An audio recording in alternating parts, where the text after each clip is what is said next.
Welcome, people. Welcome, people. This is going to be a medical insanity lecture, as you can see on the thumbnail. I'm going to give people a couple of minutes to step in, to come into this lecture, and it's going to be interesting. I've learned a lot doing this, doing a nominal research. I say nominal because the research I've done hasn't been extensive. You don't have to be a PhD. You don't have to have a PhD in order to speak about certain topics. If you just have the patience to look things up, and if you have a deep passion for information, you can always find things out for yourself. We are currently in the information age where there's no excuse to hold on to ignorance as a means of living. Like you can't use ignorance anymore for an excuse. So that's the way that's the way it is in our current climate. We are exposed to information so much so that it can be overwhelming at times, but I'd rather have more information and less of it. That means that you have the capacity on your own, generating the willpower to actually seek out information for yourself and to enlighten others when you get it. So I'm not posing to be an expert on any topic. I'm just learning things. And as I learn them, I like to extend what I've learned to other people to learn as I've learned. So I'm just passing on the knowledge. But I'm sure there are other people who can delve into these topics deeper than I can. Okay. So I am going to begin my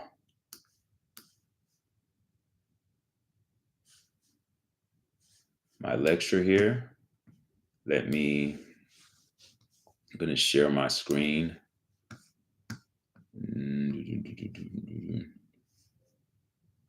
Get this started and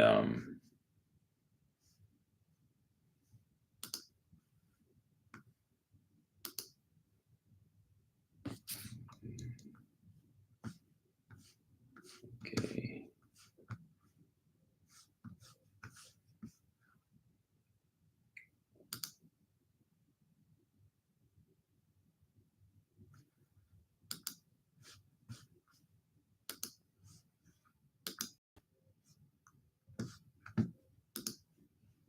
Okay, hopefully you guys can see me. I'm gonna okay. Let's get started. And make sure everything here is functioning as it's supposed to. Because when I get on a roll, I want to get on a roll. Okay. So welcome everybody to the Medical Insanity Lecture brought to you by Literary Pharaoh. Okay. That's me, Literary Pharaoh. Okay. Now, there's a quote that jumped out to me when I was doing research about the medical insanity that we are under. It was a quote written by David Icke, and he said this. He says, "We have virtually an entire global medical profession treating the body and its malfunctions while having no idea what the body or reality really is." And that to me, in that one sentence, truly identifies the medical insanity that we are under. Because if you don't understand the body and if you don't have a firm grip on reality, then what are you actually rectifying? What are you remedying? What solutions are you providing that are actual solutions? None. So that's what medical insanity is. And it's insane because we continue to wholeheartedly give ourselves into the allopathic means of medicine, the Western form of medicine, and we continue to stay in that realm and continue to practice those things as if there's a change that's going to come from that. No, it's medical insanity because you're repeating the same thing, expecting a different result. But I don't think that the controllers or the ones or the people who are in control of these institutions and these enterprises care about change. they are about profit. So it has nothing to do with trying to do the same thing expecting different results. They don't give a damn about results. The only results they care about is that the American people remain sick, which is why this lecture is called Medical Insanity Lecture, because it's insane. What we call medicine and what we call healthcare is not medicinal and is far from health. So this is a lecture contents. This is a table of contents. These are the things that we are going to discuss. All right. I'm going to talk about the 10 planetary killers. Since we are inundated and we're under this form of medical malpractice, okay, which I call medical insanity, we got to talk about the 10 things that are killing people the most. Okay? Because if we truly believe in medicine, then we're supposed to have something to confront the 10 main killers, right? If we have a certain thing that's out there that's killing people, then we should be able, if this is true medicine in its essence, we should be able to have something to combat what's killing us.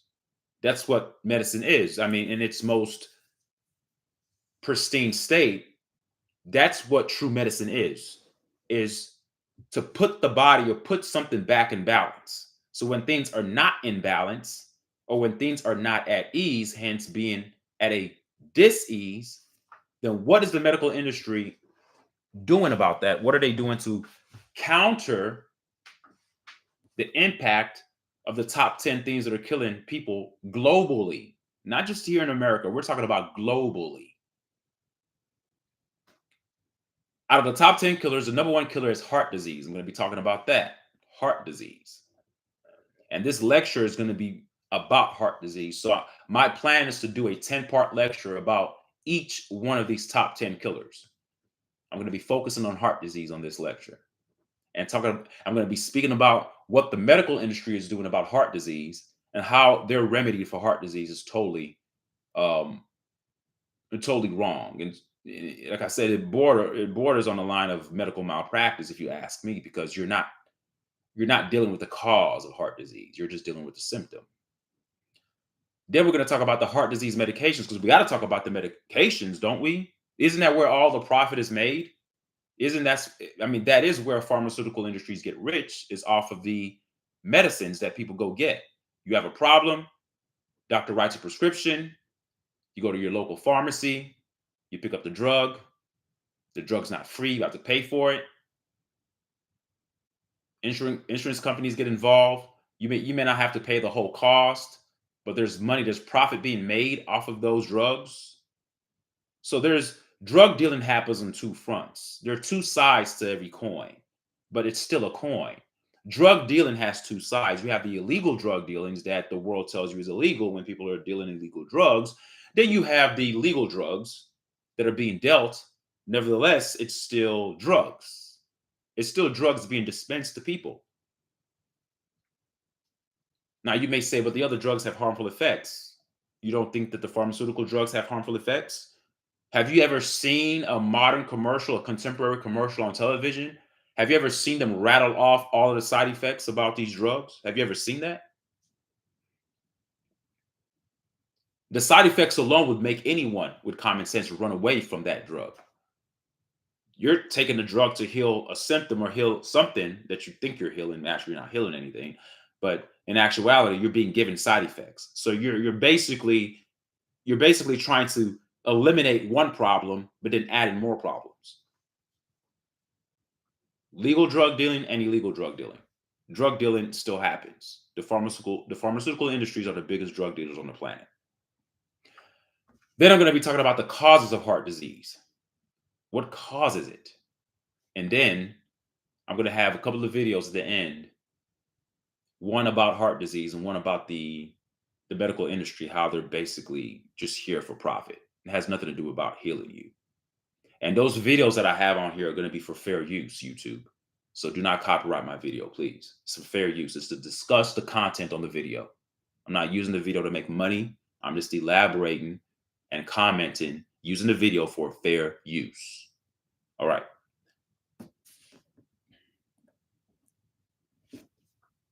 So again, these are the planets, the planet Earth's biggest killers.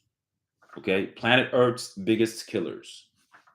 As you can see here, you have ischemic heart disease. That's number one, and that's what I'm going to be talking about mostly on this lecture. I'm going to be talking about heart disease. My next lecture is going to be about stroke, which is the second killer. All right, the third killer, and these are worldwide. Okay, and if you can see, if you look at the bottom here, it has the blue color means that it's non-communicable, means that it's not transferable. If it's green, that means that it can be transferred. You can infect somebody else with it. And then, of course, the black color means injury. But none of this, the the biggest killers of the world has nothing to do with injuries. People get injured, you heal from those things. But most of these things are non-communicable or communicable. So we see here that ischemic heart disease is not communicable, meaning that if I have heart disease, I can't infect somebody else with my heart disease. Heart disease has to do with your decisions, what you do with your body. Some people think that it's congenital, that you're born with it, but I beg to differ. I don't think anybody is born with anything. I think we're born balanced. And I think what we do, how we live our lives from that point on, culture, environment, ecosystem, stress levels, all those things matter. So that's why heart disease is non-communicable. Then you have stroke, which is also non-communicable. You have chronic obstructive pulmonary disease, which is the third killer. You have lower respiratory infections. Okay. Now, this here is communicable because they're saying that lower respiratory infections, you can infect somebody else with the respiratory problem. But when I do this lecture, I'm going to explain to you why that's not true. That respiratory problems are not communicable. The reason why they say it's communicable because it depends on what environment you're in. If a lot of people are inundated underneath an environment that's overwhelmingly polluted, then a group of people within that environment, within that ecosystem, will get sick. And then they'll say, oh, well, it's because one person got it first and then they transferred it to somebody else, not taking into account other factors like nutrition, stress levels, environmental factors, air pollution, toxic accessibility. Are you are toxins readily around you? Are you breathing in toxins? Are you eating toxic foods? I mean, all those things matter. Diet, all those things. So I'm going to be talking about that when I get to that part. The fifth killer is called neonatal conditions. That's the fifth killer. Six, we have trachea, bronchus, lung cancers. Seven, Alzheimer's disease and other dementias. And this is sad because Alzheimer's disease and other dementias are, if you do research, which I have done, now no research on this, it's caused by our environment and the foods we eat. So this is why when people get of a certain age, they die out quicker. People are, I mean, you'll be very hard pressed to live to be 70 something years old nowadays, but you're being slowly killed, and which is all part of the population agenda. Depopulation doesn't mean we have to kill you immediately, because if everybody dies immediately, you got to have people. I mean, who are going to put all the dead bodies into body bags? No, it's a slow death, but it's to make sure that your lifespan is limited. You know, having people live to 100 is not good for the system. Dying at 60 or 70 is good. It's tolerable. Okay. Then you have diarrheal diseases, diabetes, mellitus, and then number 10, you have kidney diseases. So these are the top 10 killers, as you can see. Most of these diseases or most of these ailments are non-communicable. I would argue that all of them are non-communicable, but some people may say no, that some are communicable, but these are the 10. Okay, look at them again: heart disease, stroke, chronic obstructive pulmonary disease, lower respiratory infections, neonatal conditions, trachea, bronchus, lung cancers, Alzheimer's diseases, and other dementias, diarrheal diseases, diabetes mellitus, and kidney diseases. These are the top 10 killers. So the leading cause of death in the world is heart disease. And this is what the lecture is going to be about today. Be talking about heart disease. Why? Because it's important. If a lot of people are dying because of this, let's take a deep dive into it and see what the medical industry is doing to combat it. And if it's number one, why isn't it not number one? Why shouldn't it be? Why can't heart disease be number 10? Why can't heart disease be completely eradicated? If the medical industry is posing as an emblem of health, all right, and if they are true to their oath of helping people, of curing people, then why do we still have heart disease as the leading cause of death? And it's been this way for decades. This is not something that's new. Nothing revelatory here at all. Okay?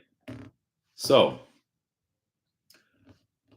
so if the number one cause of death is heart disease, these are the medications that the medical industry dispenses out. Okay, you have ACE inhibitors, you have angiotensin converting enzymes, and I'm going to explain to you guys what each of these medicines are, so you guys can understand the details of what you're taking. I want you guys to understand what you're putting inside your body and how these medications or how these chemicals are acting as inhibitors or sometimes prohibitors to your body's system that's not natural. So when you take in a medicine to unnaturally or inorganically cause something inside the body to start acting in a certain way that's not natural, then you're going to have other effects because that's not what the body naturally wants to do. But because you want to mask a certain symptom, you're going to give a medicine to exacerbate or inhibit or prohibit certain functions of the heart, of the vessels, of the capillaries, to act in a certain way to make sure that the symptoms of any heart disease is quelled, but you're not really dealing with the cause.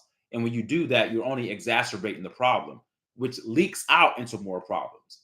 Okay. So you have angiotensin converting enzyme ACE inhibitors that are given out to people for heart disease medications. You have beta blockers. You have calcium channel blockers. You have cholesterol lowering medications, which are also known as statins. You have nitrates. You have antiarrhythmics, dealing with the rhythm of the heart. You know, we can make the heart, because we're all electrically charged. We can make the heart beat a little faster. We can make the heart beat a little less. So those are antiarrhythmics. You have to be very careful how you give out those dosages. Very important how you take that. Very dangerous too. It's a very dangerous medicine when when you are unnaturally, all right, tinkering with the rhythm of the heart unnaturally. Then you have anticoagulants. There, there are times where the blood needs to coagulate. So when you're anticoagulant, what other effects are going to come from that?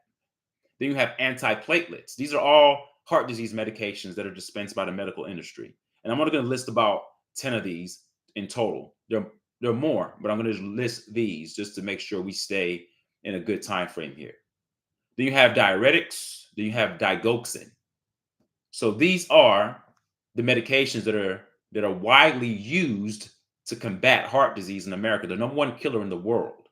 1, 2, 3, 4, 5, 6, 7, 8, 9, 10. So 10 types of heart disease medications that Americans are taking today. Now, these medications come in different names, but these are the names of them, but they have different names. So meaning that you can have a doctor that gives you an ACE inhibitor, but it may be called a weird name. You can have a beta blocker, but given a weird name. Okay, but these are what the drugs are supposed to be doing. So these aren't the drug names. These are the functions of the drug, but the drugs have different names depending on what pharmaceutical company, you know, is selling the product. So now let's take a deeper dive into these medications, shall we? Let's break down the heart disease medications. So first, we talked about angiotensin converting enzymes. We talked about the ACE inhibitors. Okay, now those ACE inhibitors, okay, ACE inhibitors, let me make sure that I have everything set here. Give me a second.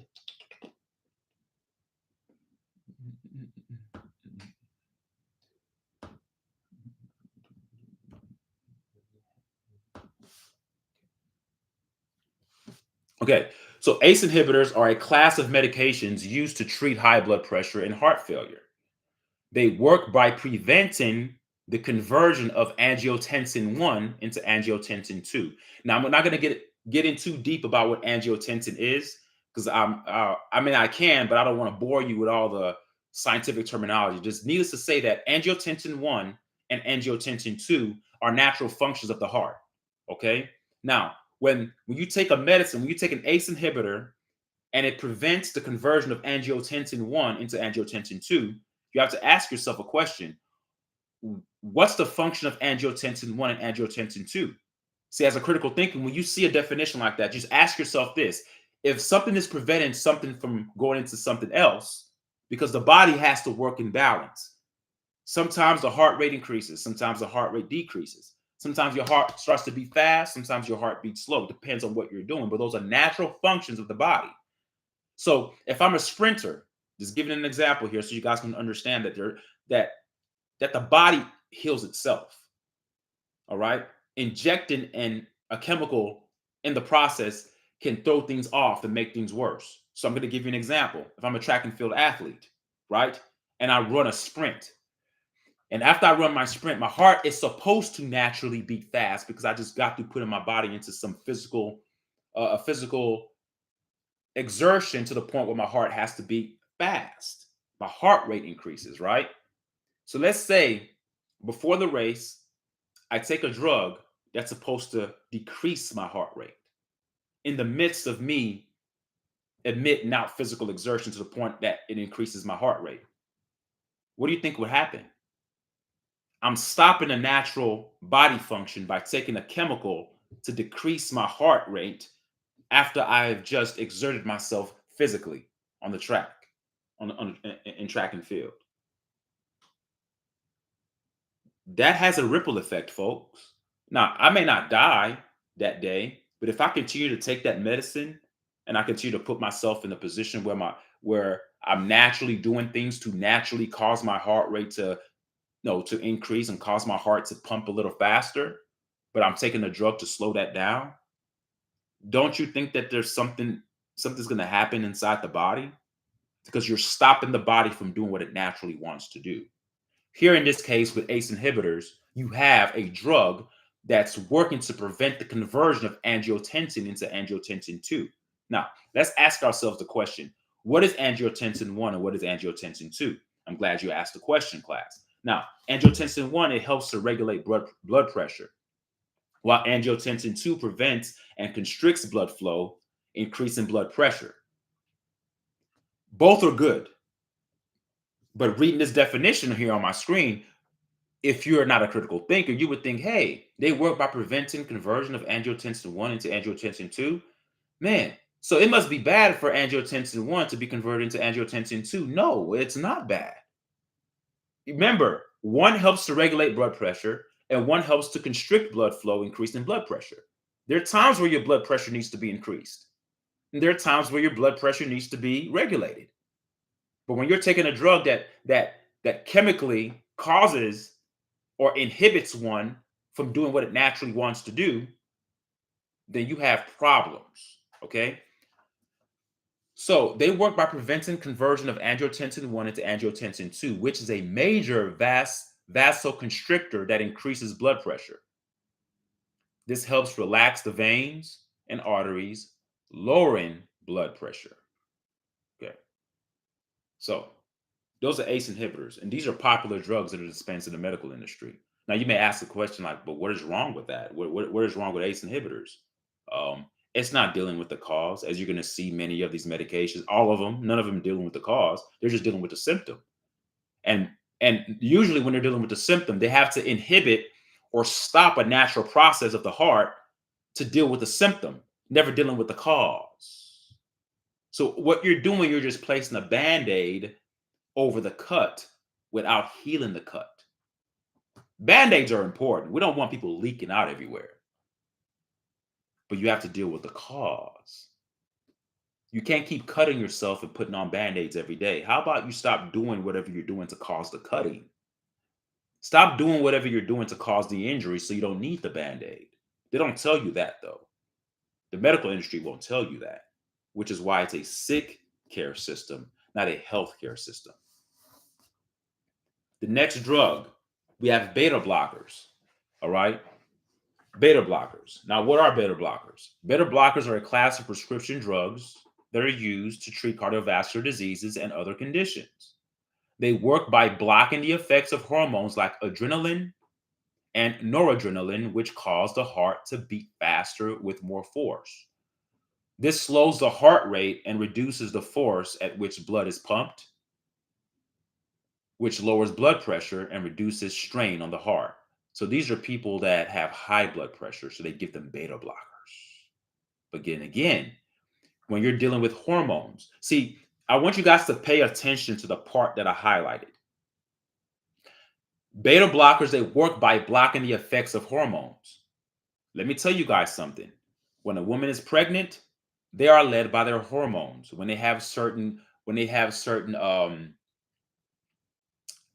let's say they have a urge to have something salty. It's not them just wanting to have something salty. It's their hormones telling them that they need something with salt in their body.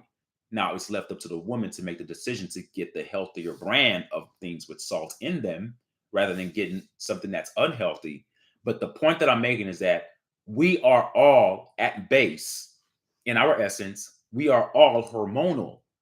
Everything we do is driven by our hormones. What makes me a man is my hormones. What makes me act a certain way is my hormones. What gives me the voice that I have is my hormones. What makes a woman sound like a woman is her hormones. We're all hormonal driven. So when you start to take a medicine that works on blocking the effects of hormones, number one, that's already a red flag. Now let's talk about the hormones that it is blocking. So it's blocking adrenaline and noradrenaline, which causes the heart to beat faster and with more force. Let me ask you guys a question. Do you think there's something wrong with adrenaline naturally? Now, I'm not talking about taking a substance or taking adrenaline or getting something injected inside your body to give you adrenaline. I'm talking about the natural body in its pristine state. Is there something negative about adrenaline and noradrenaline? No, there's nothing wrong with that. So then you're now taking something that's supposed to be something used for the heart, but in order to play with or manipulate the pressure of the heart, the only thing that we can do is go to the hormone. Because I said before, our bodies are driven by hormones, which at core are driven by cells. Generally speaking, we are hormonal. I'm going to keep repeating that because I want that to stay in your brains. Anytime you take a drug that inhibits or blocks the function of a normal function as a hormone inside the body, that's a red flag. So you have to ask yourself, critical thinkers, you have to say, okay, then what's so important about adrenaline? What's so important about noradrenaline? I'll tell you, I'm glad you asked the question. When the body doesn't produce enough adrenaline, I want you to listen to this. When the body does not produce enough adrenaline, it can limit its ability to respond properly to stressful situations. You say, what's the big deal? Well, if you are in stressful situations, especially our melanated brothers and sisters, our melanated people, because of the parasympathetic, all right, and the sympathetic nerve responses in our brain, we are more likely to act out in ways that makes us impulsive and puts us in a position to be addicts from a psychological perspective. Now, from a biochemical perspective, because of the high degree of melatonin in our brains, we end up latching on to many things that are synthetic. Many of the things that are provided to us today are synthetic. Many of the things that are provided to us are not natural. The foods are synthetic. Many things are synthetic. You even have foods that have things they say injected with natural flavors. What the hell does that mean? Either you have the flavor or you don't have it. What do you mean natural flavors? So many of the things that we take in, that we intake, that we consume are synthetic. So when you, okay, block the adrenaline hormone, it can impact the way you deal with stress, but not in a good way. See, dealing with stress is a normal human experience. Okay, no, there's no such thing as living life and there's no stress. No, there's stress. And not all stress is bad stress. How you handle the stress dictates whether the stress is bad. It's not the stress that's bad, it's how you handle it. Remove the adrenaline hormone, block the adrenaline hormone, and as it says here, the ability to respond properly to stressful situations is diminished. What do you then do? You become chemically dependent. You go to alcohol, you go to certain foods. Why do you think many people can't stay on a diet or stay living a lifestyle that's healthy in terms of their eating habits? Because a lot of these people who have heart problems take beta blockers, inhibiting their adrenaline hormone, which causes them to have the inability to respond properly to stressful situations. And when you get to that state, what do people normally start to do? They start to reach out to things called mood food, foods that make me feel good. But it's not the food that's making you feel good. It's the chemicals that's inserted inside the food that makes you feel good. So you become chemically dependent. So you don't handle stress properly. You use chemicals as a way to handle the stress, whether it's alcohol, whether it's food, whether it's drugs, or whether it's you putting yourself in situations that are high risk and low reward because you're looking for some adrenaline rush because you lack it. People put themselves in very, very dangerous situations because they're losing the ability to feel alive. So they need to put themselves in chaotic situations intentionally to inject themselves with some type of adrenaline based upon the emotional experience that they find themselves in.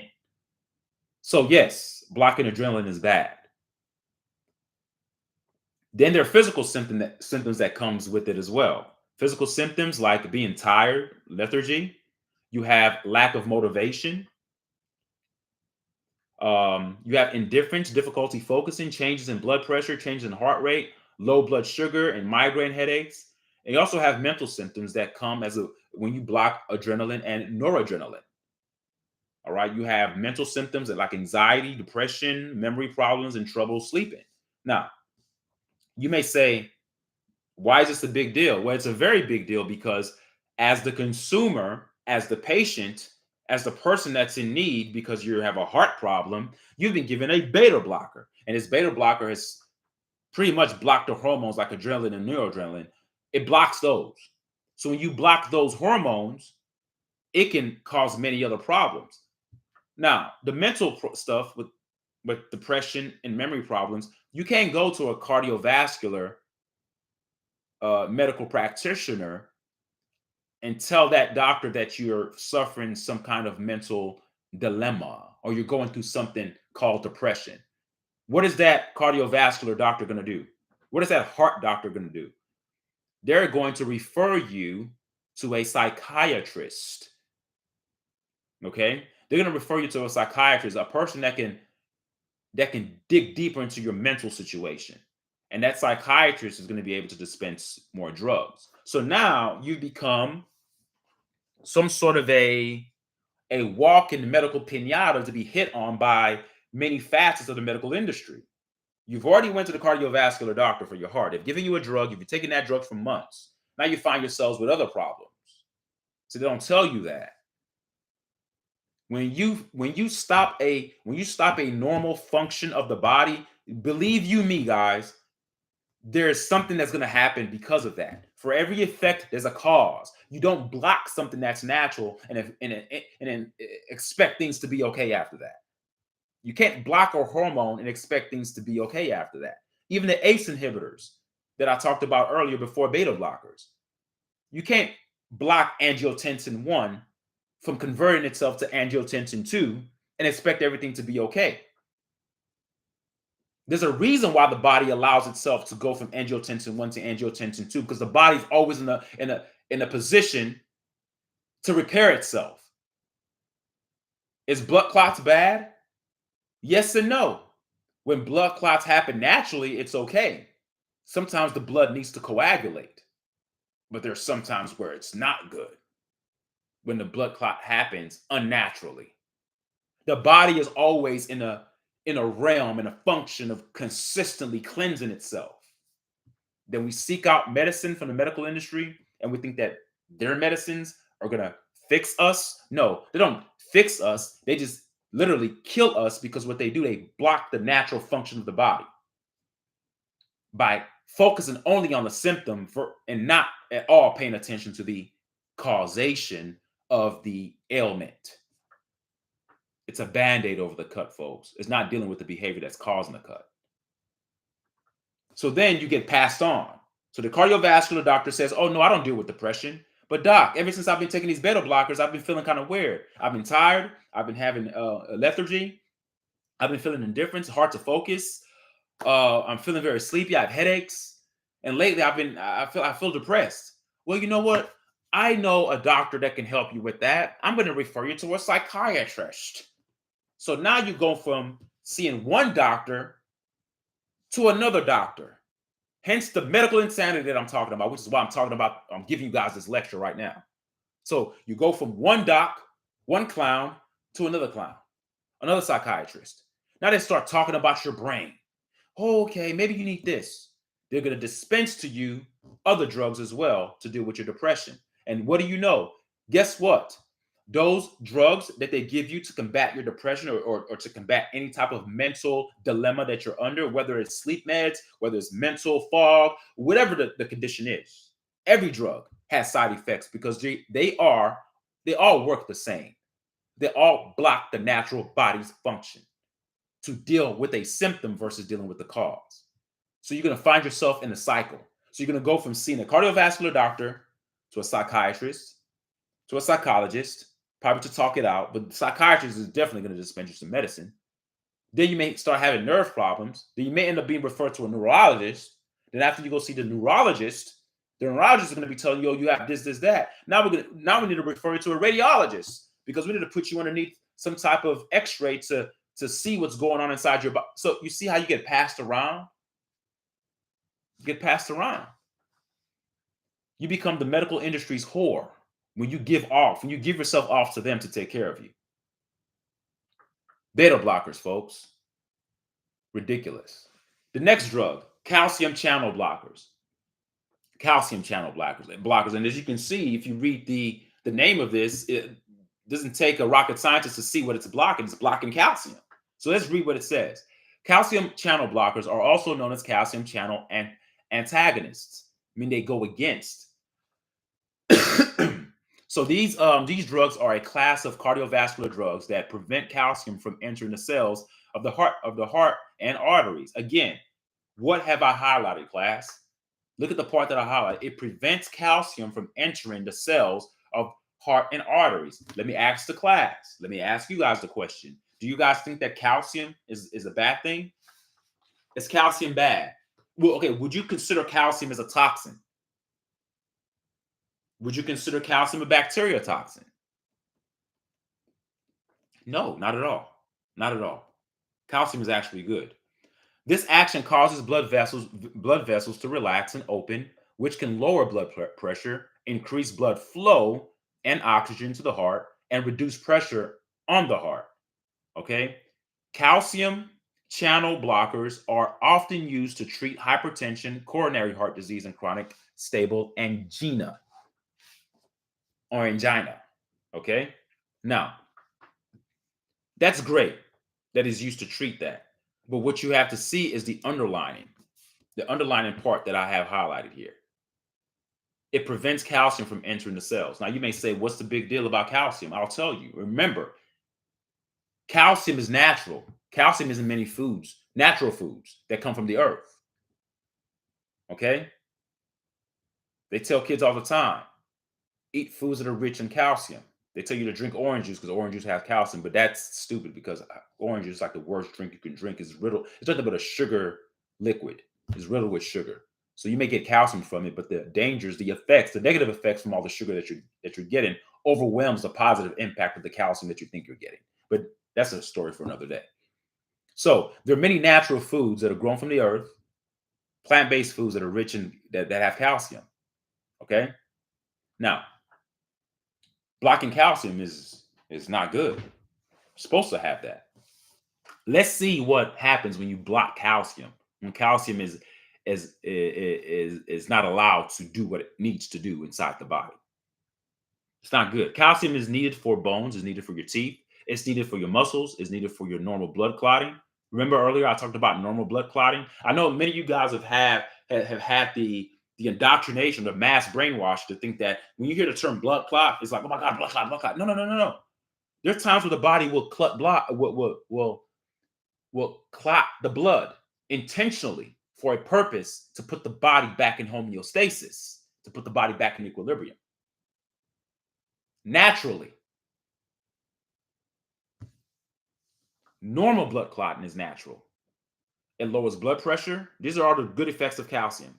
And then brain to body communication. It helps the brain communicate to the body. So calcium is a very, very rich mineral. It's a good mineral. It's an essential mineral. It's a vital mineral, which is why a lot of people take calcium vitamins. Vita means vital. Mins is shortened for minerals. Vitamins, vital minerals.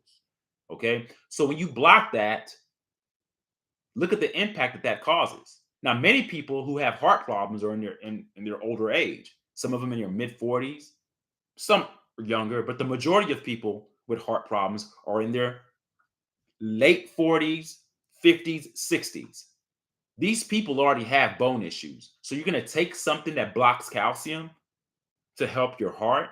So that means that your bones are going to be weaker. Your muscles are going to be weak. You're going to atrophy. And the brain to body communication is going to weaken. So when you have elderly people that are going to be suffering, and we have Alzheimer's and dementia is one of the killers. I think it was number 7 on the list, I believe. So you get people that are getting up in age, who are getting older, who are considered the elderly. They need all the brain to body communication that they need all of it. I mean, they cannot compromise that. The telomere capsules that are in charge of the brain's process to function properly. The neurotransmitters of the brain may not be functioning at their apex in your older age. As you get older, things start to function slower. Recovery time is slower. You may become more forgetful. So you're going to tell me my older age, I'm going to take a calcium channel blocker that actually is going to stop my brain to body function? No, thank you. I'm not taking that. So trying to take medicines or trying to follow the pathway of the allopathic means of medicine is a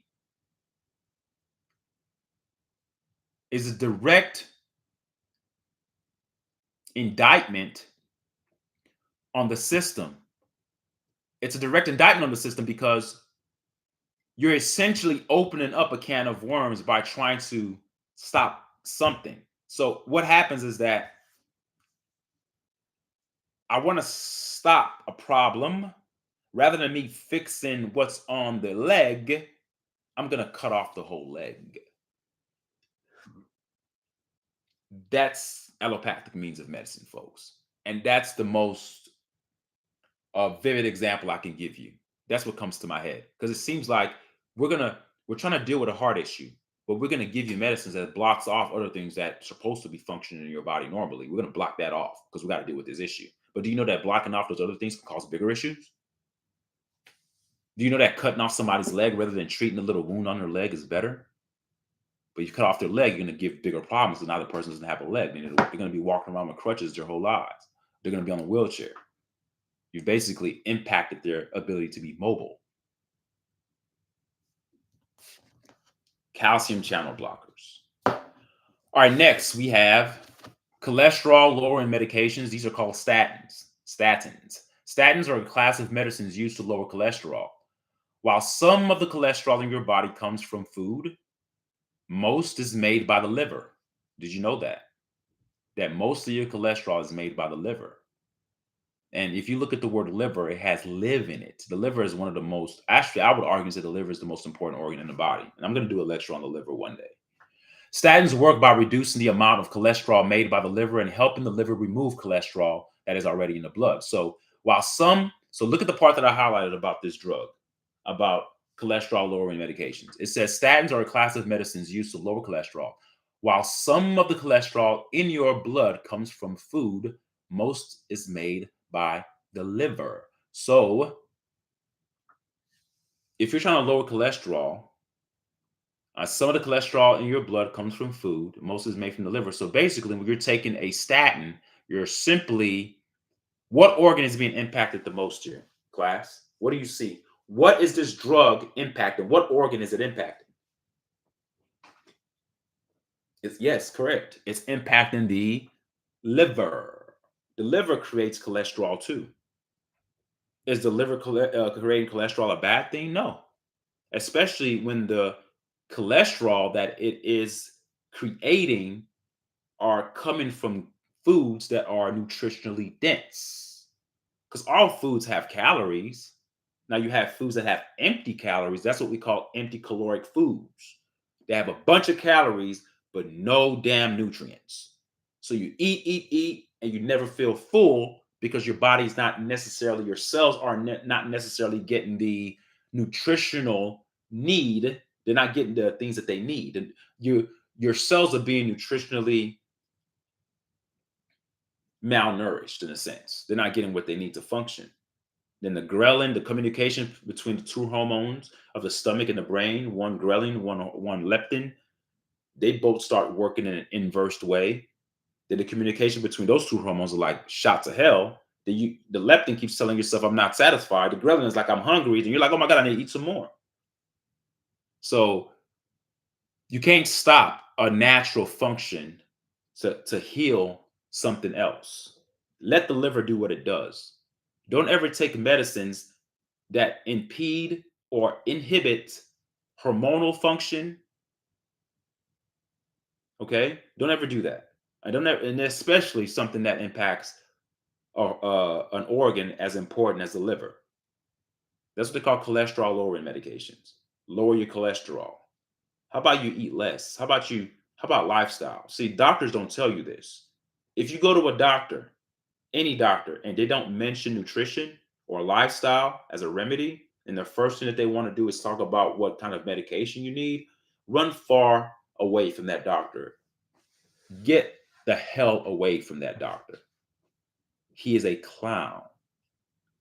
And some of these doctors are clown by default because that's what they were taught when they went to school. And being a doctor, there's a lot of ego and pride that goes behind that because we hail these doctors to be the know-it-alls, right? You ever, you watch movies, it's all pushed into our minds through mind control by television. How many shows do we watch where people like, call a doctor, I need a doctor, I need a doctor, as if the doctors saved the day? Most of the times, yeah, if you're in a life or death situation and you need some emergency surgery, yes, by all means, by all means, go to the doctor. I'm not saying that going to the hospital is a bad thing when you need it, but a lot of the things that we have that are plaguing us, especially something that's like heart disease, that's induced by man. That's induced by lifestyle. As you saw on that chart that I showed you guys earlier, it's non-communicable. So it's not something that you're infected with by somebody else. You get heart disease because of the lifestyle you live. Okay. All right. Next type of drug, you have nitrates. All right. Nitrates, they work by relaxing, widening the arteries and veins in the heart. So as you can see under the illustration here, you can see all these arteries, right? You have the left pulmonary vein, you have the left ventricle, you have the septum, descending aorta, you have the esophagus, it's like the throat part. But going up upper regions, you have a vein right here. I forgot what that name was. I think that's the hold up, that's the if that's the angioventricular vein, this would be the I don't know. I don't want to call that the right pulmonary vein. Maybe that is the right pulmonary vein. Yeah, that would be the no, the right. But anyway, that's a vein. Then you have bronchi, you have another atrium, you have another artery. So you have all these arteries, right, and all these veins. So what nitrates do, they work by relaxing and widening the arteries and veins of the heart, all right, to allow the blood to flow. So a person who's taking nitrates is a person who probably is suffering from what?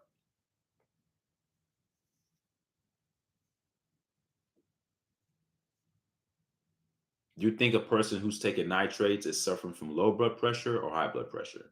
Because nitrates, they work by relaxing and widening the arteries and veins in the heart, which improves blood flow and reduces stress on the heart and muscle. So if it reduces stress on the heart and muscles, it means that it's actually for people who have high blood pressure, because if the veins are widened and the arteries are relaxed, it allows the blood to flow in a way that doesn't put stress on the heart. But if the vessels are constricted, the pressure of the blood is coming harder. So it's like, think of it like when you're watering, when you have water coming out of a hose, right? And then you put your thumb on the exit of the when the water is exiting out that hose. When you put your thumb on there, doesn't the water kind of come out a little bit harder? Well, that's what's happening here. When you constrict vessels and arteries, the blood flows a little bit harder. But when you open up that hole, the water flows out a little bit more with ease, not putting stress on the heart muscles. Okay. And there's a study by Dr. Cohen, not by him, but he's done research into what other people have researched. That's why it's called research. And there's a misnomer that the heart pumps the blood, and that's not true. The heart doesn't pump the blood. The heart acts as some type of a centrifuge, meaning that there's certain tubes that we have in our capillaries that act as hydrophilic.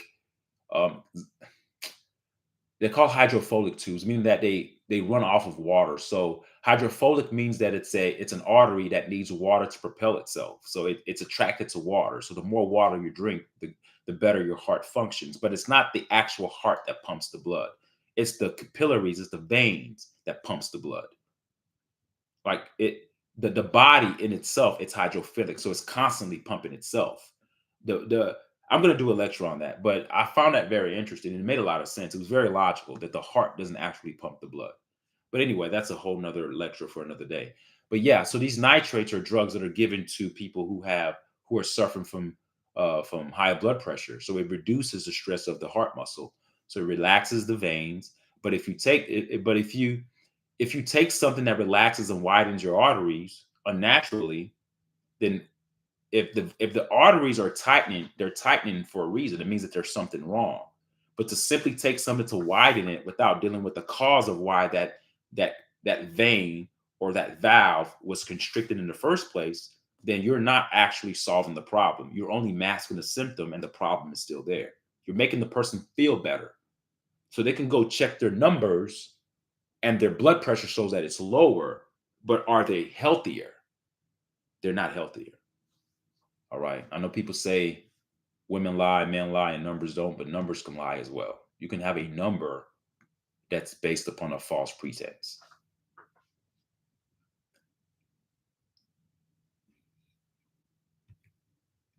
Okay, moving on. You have antiarrhythmics. Okay, what are antiarrhythmics? Antiarrhythmics are drugs. They work for slowing down the heart electrical impulses so it can beat regularly again. So again, I highlighted by slowing down the heart's electrical impulses. If the heart has a natural electrical impulse that's not slow, the question is, let's ask ourselves, why is the heart's electrical impulse beating so why is it fast? Why is it faster? Why is it fast? Let's deal with the why, the cause of it. Let's not give a medicine to slow it down. Can't y'all see the medical insanity and what I'm trying to convey to you guys? Maybe you guys don't get it. Maybe it's just maybe I'm talking to the wind. They're simply not they're not trying to heal anybody. They're playing a game. They're playing Russian roulette with your health. We're just going to tinker with certain things that are in your body. We're going to actually just block natural functions. When the body has a pain and there's something that's going on, that's the body's way of communicating with the host to say, hey, there's a problem. Stop doing this. Not run to a doctor to get a pill to stop the symptom. Stopping the symptom without correcting the behavior keeps the symptom there, but you just don't feel it. So you feel like you're well. So there's something called psychosomatic illnesses where you think you're better because you're taking a specific drug. So if you think you're better, you may feel better, but in actuality, it doesn't change the reality of what's going on inside. You still are sick. You still have an imbalance because the drug you're taking is exacerbating that imbalance. It's actually stopping the function of the body's quest or the body's endeavor to actually put you into a place of balance. So you're stopping those processes, which puts you in a perpetual state of being unbalanced or imbalanced. Arrhythmics. So antiarrhythmics can also help with other arrhythmia symptoms such as chest pain, fainting, heart palpitations, lightheadedness, shortness of breath. Do you know that all these things mentioned could be remedied with food? Do you know that? Of course you know that. Of course you know that. You guys are smart. You know that. I'm going to do a lecture on many things, but those things, chest pain, all that stuff could be remedied with food, not a pill. Medical insanity, folks. Then you have anticoagulants, also known as blood thinners. All right, these medications that slow down the body's ability to clot blood, they can be used to treat a number of cardiovascular diseases such as atrial fibrillation, congestive heart failure. They're used to treat phlebitis and after heart valve replacement. So anticoagulants are used. They can be used to treat a number of cardiovascular symptoms. So here it says as also these are blood thinners. So it's thinning out your blood. If your blood is if your blood is naturally thick, because blood is naturally thick, why would you give me something stops that takes me out of my natural body's state or my natural body's condition? Why would you stop that and alter the not necessarily altering the chemicals because the blood is the blood, but you're altering its state, one from being thick to being thin. And they're doing this because it's supposed to help the heart because you don't want the blood to be thick, put so much stress on the heart. So they give you anticoagulants. But again, remember I told you before there's certain drug. There's a certain drug. I mean, I'm going to give you guys a quiz. What's that drug that stops? Well, it's a drug that stops. Well, I'm going to give out the name if I say it. It's called something blocker, and it stops normal blood clotting. Sometimes blood needs to clot for healing purposes. We're tinkering we're playing with the body too much with these chemicals, folks. That's the point of this lecture. Stop taking these damn medications, especially for my people. Caucasians, if you want to keep taking, do you. But our people, we need to stay away from these synthetic drugs. We need to stay away from them. Then you have antiplatelets. Antiplatelet drugs are used to treat and prevent heart attacks and strokes by making platelets less sticky and preventing blood clots from forming in arteries. Okay. Again, certain times blood needs to clot. The blood that's clotting is telling you that there's a problem. The problem is not the blood clotting. The problem is what you're putting inside the body to cause the blood to clot. But to treat the blood clotting without treating the behavior is medical malpractice to me, in my opinion, because you're not really a doctor. You're not really living up to the Hippocratic Oath at all. You're not healing. You're playing with people's bodies and you're playing with people's vulnerabilities because people come in need of help. And we've been trained and indoctrinated and brainwashed to just listen to whatever the doctor says. If the doctor says, I'm going to give you antiplatelets, you're going to take them. You're going to take them and think that everything's going to be A-okay. And then, of course, we hear about the things that you can do. People say, well, yeah, I'm taking my heart medication, but I'm also trying to work out. That won't work out. Pun intended. That will not work out. Because when you take these drugs, they have other effects that stops you from having the energy to even work out in the first place. I read about certain drugs, especially one of the drugs that I talked about earlier. You guys can rewind back, and if you can remember, that means you're paying attention. It's a drug that makes you lazy. It causes depression. It causes lethargy. Like, how you gonna feel the compulsion to go to the gym, to put yourself to physical exertion when you're taking these heart disease medications that have side effects that actually make you tired because you're stopping hormones from function normally. You're not going to feel like working out. So people end up being dependent on these drugs. They feel like, well, my heart's okay. I don't need to work out. No, you need to work out and eat right and get rid of the damn medicines. Pitch that in the garbage. Get rid of that. Focus on your health. Focus on your eating. That's the issue. Then you have diuretics. What are diuretics? I'll tell you. Diuretics, also known as water pills, are medications that can help treat heart failure and high blood pressure by helping the kidneys produce more urine. Now, the kidneys already produce more urine. So when you're helping the kidneys produce more urine, what are you doing to the kidneys? You are overexerting your kidneys. You're overworking your kidneys. Is overworking your kidneys a good thing? I'll let you guys answer that. This helps remove excess salts and water from the body, which can make it easier for the heart to pump, reduce swelling, and make breathing easier. So again, we're tampering with the natural body's function with the kidneys in order to get rid, or in order to mask a symptom and to make it seem like everything's okay. All right. Now, am I saying that these drugs are bad? Yes, I am saying that. Do they work some good? Yeah, it works good for people who are ignorant and for people who don't have an alternate remedy to the allopathic means of medicine. When I say allopathic, it's just a fancy word for the Western form of medicine. Them dispensing drugs to people as a way to remedy illness. If that's what you predicate your health on, then yeah, you're going to think that these drugs are good. But smart people, 2024, we're becoming wiser, folks. And it's not because of people getting older. People are just smartening up. Like people are starting to wake the hell up to know that the governmental agencies, including the CDC, the WHO, your local health authorities, all these people, they don't care about your health. Of course, a broken clock can be right twice a day. They may tell you something that's good, that's actually helpful. But for the majority of the things that they give, the majority of the things that they say and what they promote, it has nothing to do with your health. It has everything to do with being sick, which is why when you have the caduceus, you have two snakes, a snake eating its own tail.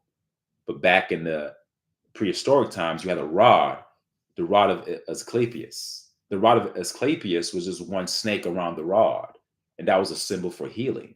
Because the snake is a symbol for healing because it sheds its skin and heals itself. But when you have two snakes, now you have a combatant force. You have a healing snake and you have one that's anti-healing. So the snake is consistently eating itself up. So there's never healing involved. So look at the medical symbol of the hospitals, folks. It's two snakes around a rod. The symbol is telling you that we're not here to heal you. We're here to keep you sick. That's how we make profit. Okay? But hey, what do I know, right? What do I know? All right, so there you go. You have digoxin. Digoxin belongs to the class of medicines called digitalis glycosides. It is used to improve the strength and efficacy or efficiency of the heart, or to control the rate of rhythm of the heartbeat. Again, if the heart is beating a certain way, it's doing that for a reason. Okay? Now you want to take something to control the rate of the rhythm of the heartbeat unnaturally, and you think that there's not gonna be a ripple effect, there's not gonna be a chain reaction because of that, then you're a fool. This leads to better blood circulation and reduced swelling of the hands and ankles in patients with heart problems. Okay, so those are the medicines. All right, I've talked about the medicines, the 10 medicines that are widely dispensed for heart disease. Now, heart disease can have many causes, including lifestyle, genetics, infections, and other diseases. All right. I don't believe the part that says that heart disease is can be due to genetics.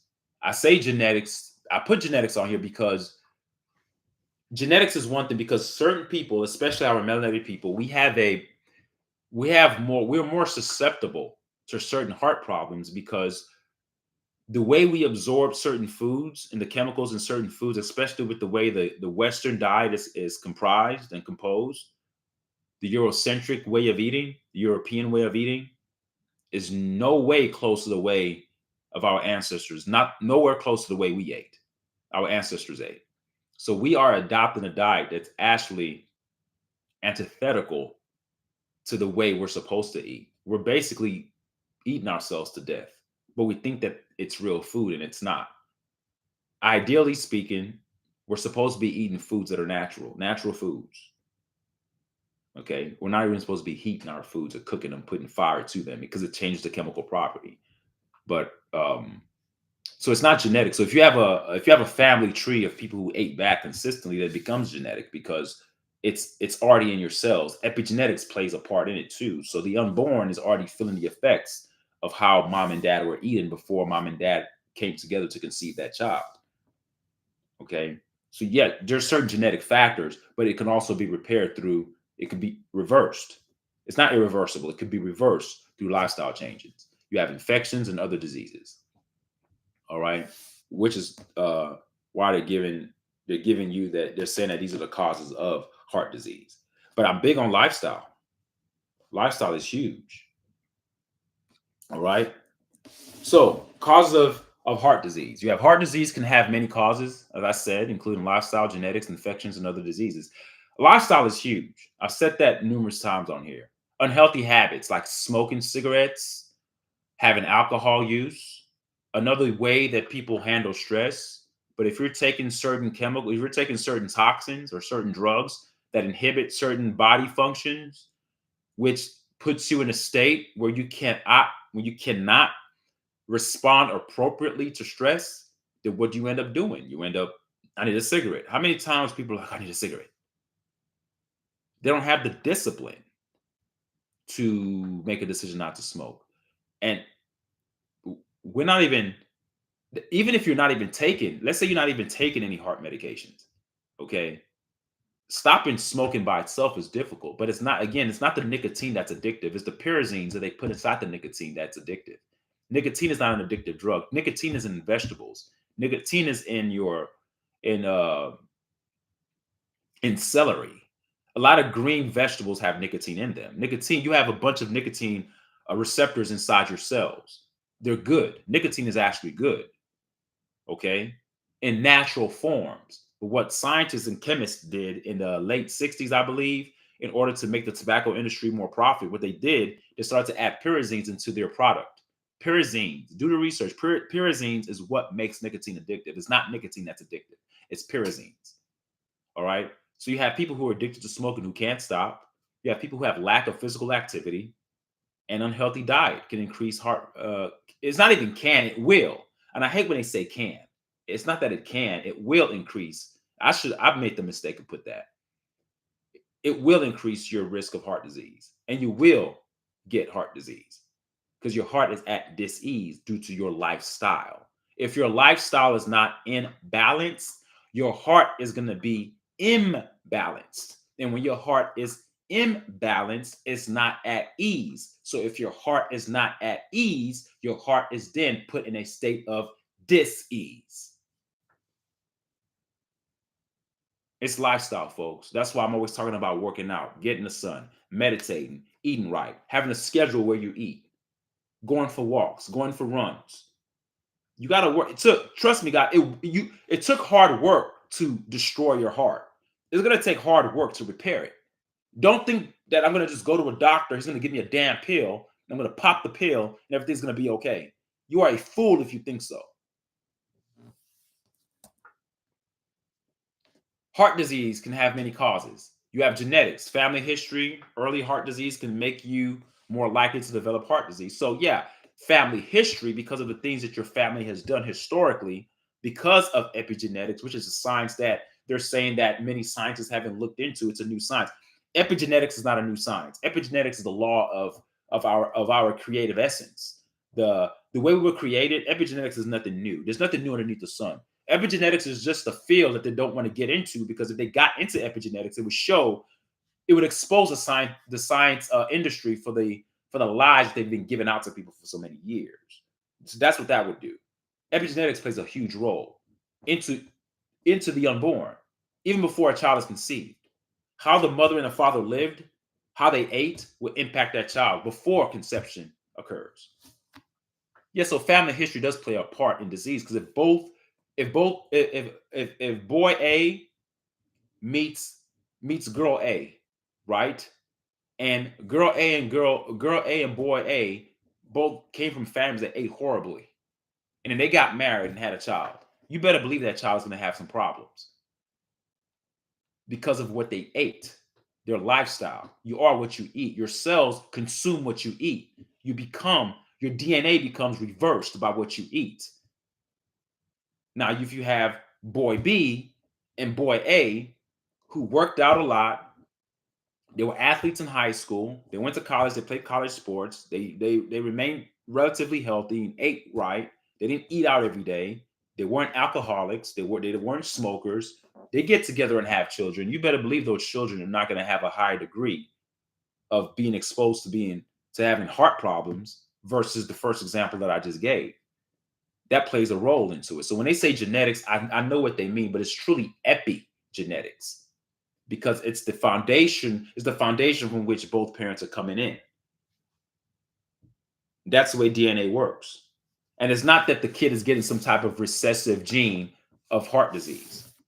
It's not recessive. It's going to become dominant because both parties, both mother and father, were both unhealthy.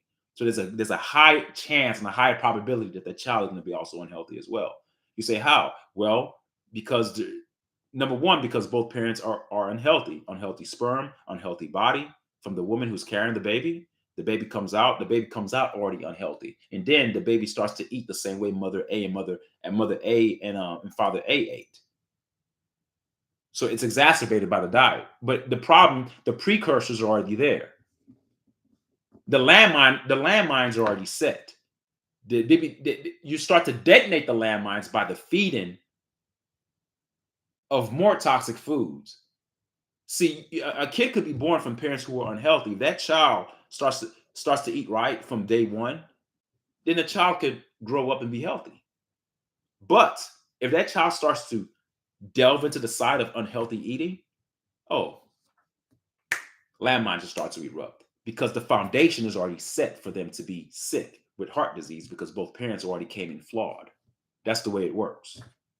That's the way it works. All right. You have infections that can cause heart disease like HIV, SARS, CoV-2, bacteria or other fungi and damage to the heart muscles are caused in endocarditis, where germs attach to damaged areas of the heart. So this is also true. That can also cause heart disease. And sorry, excuse me for the typo. I put causes of heart disease, not heart disease. It's supposed to be causes of heart disease. And I have that on all of these. It's my mistake here. It's supposed to be causes of heart disease, not heart disease. But yeah, so those are the things that cause heart disease infections. Okay. But how we get those infections during my research is due to your environment as well. If you're exposed to toxic air and toxic filth and toxic foods, then a lot of people in that area will get heart disease. And what the medical industry starts to do, they start to give them these acronyms. But most of these diseases are created in labs and put out, and they're created with the medicines that they give you. Many of the drugs, some of the medicines that we take have these in them. I can't say the word that I want to say because they're gonna demonetize me or block me. But yeah, it's a drug that's highly controversial around this COVID time. Many of the things we take affect our DNA and affect our heart. It damages the causes endocarditis, where germs attach to damaged areas of the heart. We start to see an influx in heart problems after this particular medicine was given out. And I don't think that's by coincidence, but I'm going to leave that alone. All right. You have diabetes, which is also caused by eating. When your body can't use sugar properly, it can build up in the blood and damage the blood vessels that carry oxygen and nutrients to your heart. That's why you have people who have varicose veins, because a lot of people's diets are high in sugar. They may think that it's not, but it is, because many of the foods we eat are riddled with sugar. Just because you don't taste the sweetness doesn't mean that the sugar is not there. Sugar comes in many forms. You can eat bread. Bread doesn't taste sweet, but bread is nothing but sugar. So imagine eating a donut. You're eating fried bread with sugar that's added to the bread. That's horrible. Anyway, other causes. You have high cholesterol, also known as hypercholesterolemia. Usually doesn't have any symptoms. However, it can increase, which is dangerous because it doesn't have any symptoms. However, it can increase your risk of developing conditions that do have symptoms, including heart attack. A ruptured cholesterol plaque that's covered by a clot can close off an artery, causing severe chest pain, nausea, flushing, and difficulty breathing. This is when a medical emergency occurs. Okay, so as you can look at this illustration here, you have a choice, folks. You can get your damn fork, all right, and the fork is the tool of division. You could either start using this fork to eat like this, eat green, or you can continue eating this junk that you eat. And is that simple? Is that black or white? Don't tell me, well, sometimes I eat. No, no, no, no, no, no. Either you're going to be 100% all in or 100% all out. And if you want to dibble dabble in both, trust me, the bad will overwhelm the good. That's the way it works. Just like if I give you a bottle of water that's pure, if I pick a little bit of dirt off the ground and I sprinkle some in, one would argue and say that's more pure water than dirt, but will you still drink that water? Hell no, you won't drink that water because that water has a little bit of dirt in it. The body is the bottle of water. You can either A, put pure things in it, B, put bad things in it, or C, put both good and bad in it. But once you put good and bad in it, it's bad. Just like the example I just gave with putting a bit of dirt inside that pure bottle of water.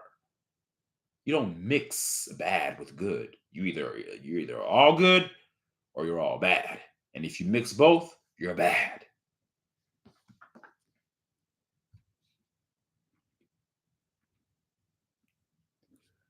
All right. Heart disease is killing our people. So I want you guys, I'm gonna show this video briefly, and I'm gonna give my take on it.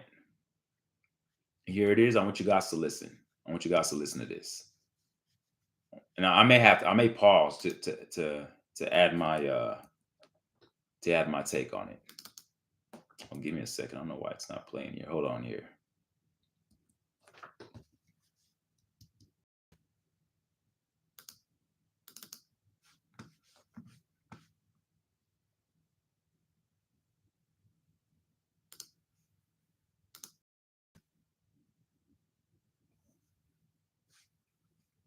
Hold on, let me stop sharing first. Let me stop sharing first and I'll try to play it without sharing. And when it starts to play, then I'll share.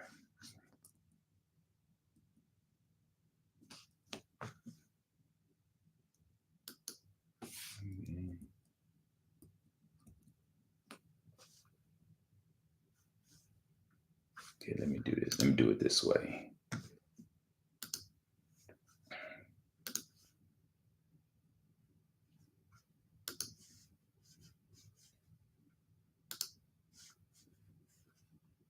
Okay.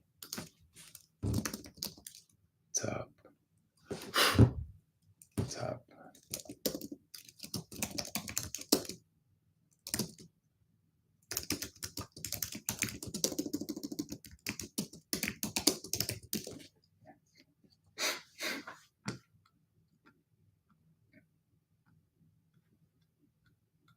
Give me a second here. I'm trying to find that video. I really want you guys to see this. Hold on here.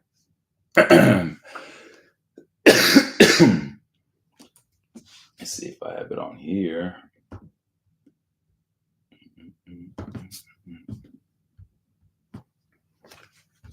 Let's see. I gotta show this because I want you guys to really see this because this opened my eyes.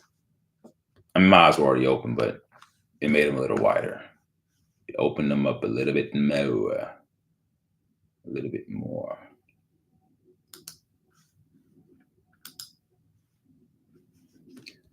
Let me type in heart disease.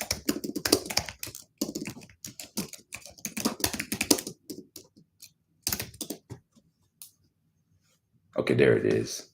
So I'm gonna show the video this way.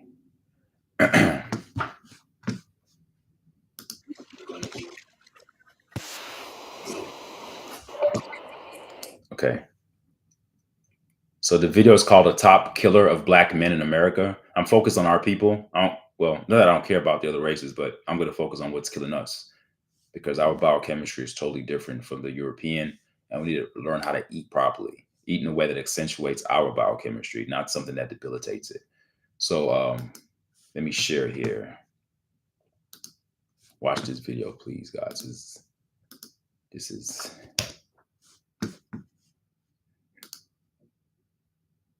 share. Okay, there it goes. Top killer in men. There it goes. You guys can see it? Okay, there you go. All right. The top killer of Black men. Heart disease is the top killer of Black men in America. It's becoming more and more prevalent in younger age groups. While it can be detected and prevented through regular primary care, many Black men don't seek it. Okay. I'm going to stop this. I'm trying to help you guys think. What did the narrator just say? It could be prevented by what? It said by primary care. What the hell does that mean? Primary care means to rely on the medical industry. I just gave you guys a lecture of how relying on the medical industry is not the way to solve your problems, folks. You don't solve death by going to the person that doesn't give you the remedy to cure your death. They actually exacerbate your death in a way that makes you believe that you're being healed, and in actuality, you're not. So she says primary care. This is how programming works on indoctrinating the mind and brainwashing it. When people sit in front of their televisions and they listen to something like this, they don't pay attention to the little details. They'll let this just go. It doesn't even go over their heads. It goes into their heads, into their souls. It penetrates deep within, subconsciously. Dealing with your problem doesn't mean relying on your primary care physician, as if your life is in the hands of the European, or your hands is in the hands, or your life is in the hands of a doctor. Let me play that again for the people in the back that didn't listen, that didn't hear this. Listen to what she just said. Disease is the top killer of Black men in America. It's becoming more and more prevalent in younger age groups. While it can be detected and prevented through regular primary care, many Black men... It could be detected and prevented. Now, it can be detected through primary care. Prevented? No. Not through primary care. Primary care just lets you know what the problem is. And a lot of the times, you don't need to go to a doctor to see that you have a problem. If you feel chest pains, dizziness, whatever you feel, your body is communicating with you that you need to do something about it. Now, it's good to go to a doctor to get clarity, to get the precise problem, to know what the exact problem is, so you know how to combat that. But to solely rely on the medical system to prevent it or to be the remedy of it, you're fooling yourselves. You're fooling yourselves. Don't seek it out. To drive home the importance of early detection, one man shared his story with Eric King in hopes you'll check in with your doctor right now. Again, YouTube, this is for fair use. This is for fair use. Do not copyright my video. This is for fair use. In 2007, DeAndre Gaines found himself dizzy with his heart pounding. On my way to work one morning and just didn't feel right. Hours later, he woke up in an emergency room. They told me I was having heart failure. DeAndre was 28 years old. Now, I'm not trying to be harsh here, but look at this guy. Does this guy look like he's healthy? Do you think that his heart problem was congenital? Congenital means that he was born this way. Do you think that this is just something that happened naturally? No, you could just look at him and say he's overweight, he's obese. We don't have a widespread agenda, a widespread propaganda about combating the impacts of obesity.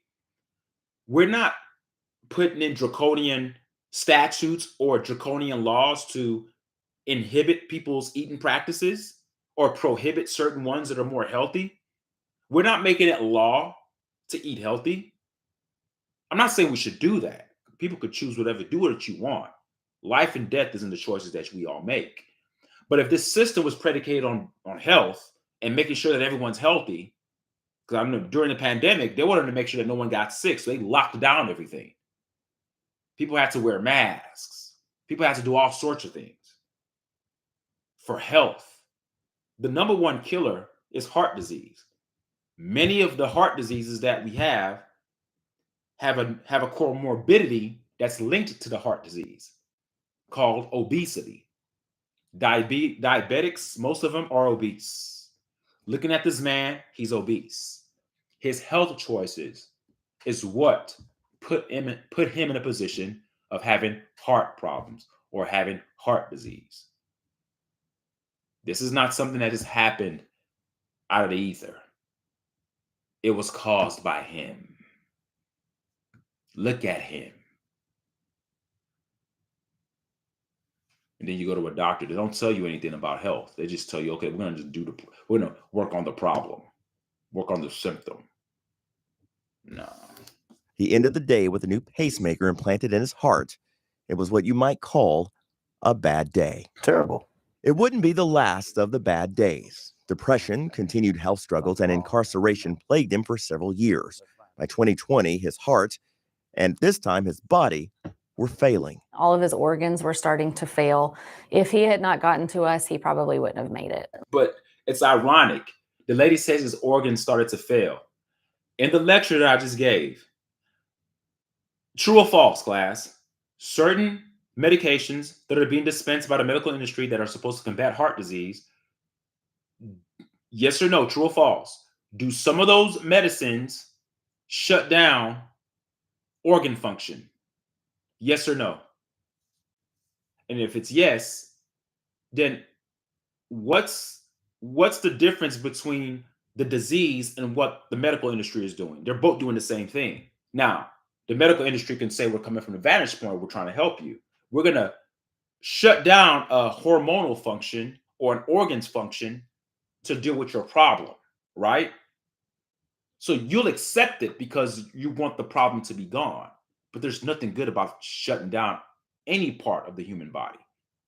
It's not good to shut down the brain. It's not good to shut down the function of the legs. It's not good to shut down your olfactory receptors, the ability to smell. It's not good to mess with the function of the iris, so the eyes, the pupils, the ability to receive the electromagnetic spectrum and see certain things. It's not good to stop anything. So when you stop the function of an organ in order to deal with something else, we widely accept that as medicine. That's not medicine, folks. That's an accomplice to the disease. That's an accomplice to death. There's this man, as you see on your screen, is dying, but he may live a little longer than he was supposed to, but he's not going to live a very long life because you're not dealing with the causation. They're dealing with the symptom. But while dealing with the symptoms, they're also shutting down other functions of the body. I didn't say that. The drugs that they dispense say that. I'm just giving you what the drugs do. I'm just telling you what they do. This is not me pulling this out of my ass. I'm telling you what the drugs do. She said what his disease was doing. But what's the difference? The drugs y'all dispense shut down organs too. They shut down body function too.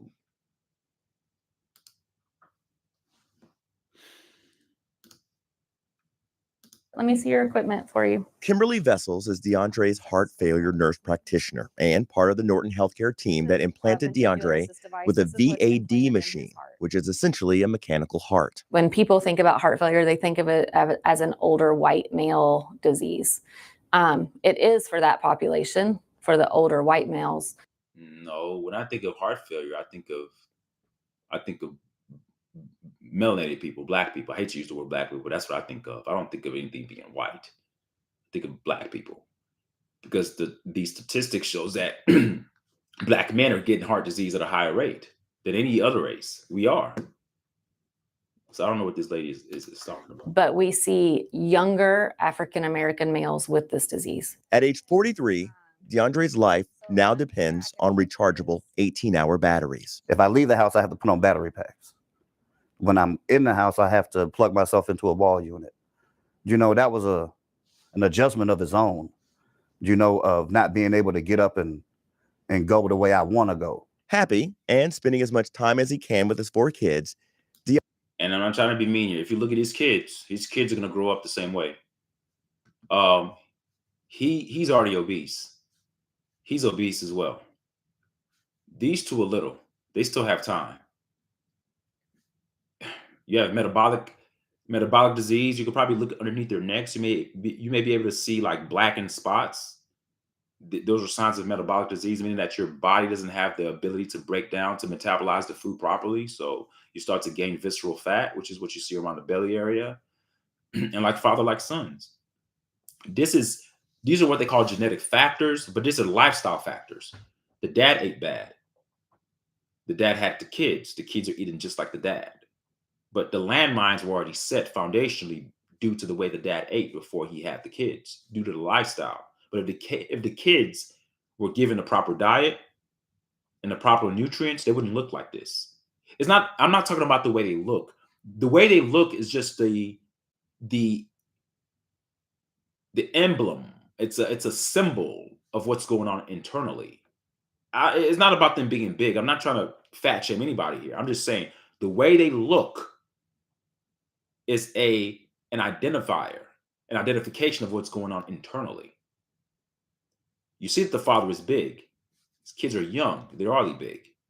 And when they get older, they'll be bigger if they don't make a change. And they'll suffer the same fate as their father. And they'll say that it's genetics. It's in my family. My dad had heart problems. That's why I have heart problems. That's the ignorance of our people. And I want us to stop talking like that. We can do something about these things if we choose to. DeAndre and his medical team know time is part of the concern. The average life expectancy is 75. I have to be able to get you to 75 in some way or another. And an artificial heart pump at the age of 40 is going to be difficult to get them to 75. Medically, DeAndre's next hope is for a heart transplant. But the hope of his current heart, both authentic and metal, is that others don't make the same mistake of ignoring the early warning signs of high blood pressure. Let me tell you something about heart transplants, folks. Heart transplants are like the worst things you can get. Now, yeah, you're not going to die. It prolongs your life to a certain degree. But do you know how many medications you have to take in order for that heart to function properly inside you? You're taking another person's heart and putting inside of you. No two people are the same. Yeah, we all have hearts. We all have ribs. We all have certain organs that are the same. But you're taking someone else's heart that's lived a certain way, that's been predisposed to certain stresses, that's been open to certain epigenetic factors that you don't have. And you're putting that heart, a physical representation of the soul, so to speak, and you're putting that inside of you. You're merging yourself with another being that's not you. Do you know how many drugs you have to take to make sure that heart works? And all those drugs also have side effects. So you further push yourself down the gauntlet of being a medical whore for the medical industry, because you continually become a person that's passed around, merry-go-round. Everyone has their tidbit of you. Everyone gets to have a bite of you. You're the apple of their eye. Not the apple of God's eye. You're the apple of the medical industry's eye. You're making them profit. Much profit. Go get checked. That's about it. Just go. Doesn't matter what it's about. Just self-care is the best care. I agree. Go and get yourself checked out. Yeah.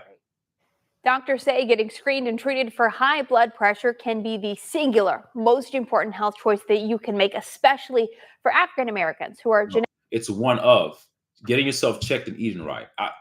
I'll put it in this order: living a healthy lifestyle, working out, exercising, and eating plant-based foods, eating foods that are grown from the earth, eating foods that are energized by the sun, and then you can get yourself checked out. Those are two things you can do. But don't rely on the medical industry to heal you. You'll be dead. Genetically predisposed to high blood pressure and tend to get it at early ages. All right. I'm going to stop this video. Let me stop sharing. Yeah. So that's the lecture, guys. So tell me what you think about everything that I just laid out to you. Do you think that this heart disease thing is something that can be altered? Or do you think that there's no hope for humanity? Do you think that heart disease is going to be something that continually kills us at a high rate? It's number one globally. It's number one globally. And tell me what you think about lifestyle changes. If you guys have had any personal stories about anything that you've done to reverse heart disease, whether it's you or a loved one, leave a comment and let me know what happened with you. I'd like to hear some of your stories. And tell me, am I off base with some of the things that I said? Most of the things that I read to you guys were factual. Nothing was my opinion. And if the medical industry was doing something great about heart disease, there would be no heart disease. So heart disease is not a medical issue. It's a lifestyle and a life choice issue. And we're allowing the medical industry to reap benefits off of our stupidity. All right. So leave a comment. Tell me what you guys think. And I'll be back again soon with another lecture about, I think stroke was the second killer. I'll be talking about stroke. All right. Take care, guys. Till next time.